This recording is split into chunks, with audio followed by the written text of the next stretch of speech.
Habang binabaybay namin yung kahabaan ng Kaibiyang Tunnel, talaga namang totoo yung mga sabi-sabi na nakakatakot ang lugar na yun. Napakadilim at nakakakilabot din yung hangin.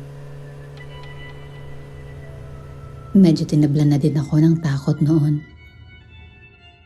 Dikit-dikit naman kami ng mga kasama ko at mabagal ang takbo.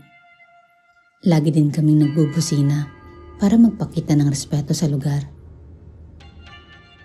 Itong mga kasama ko, mga baliw talaga. Nakakatakot na nga yung lugar, naisipan pa ring magtakutan.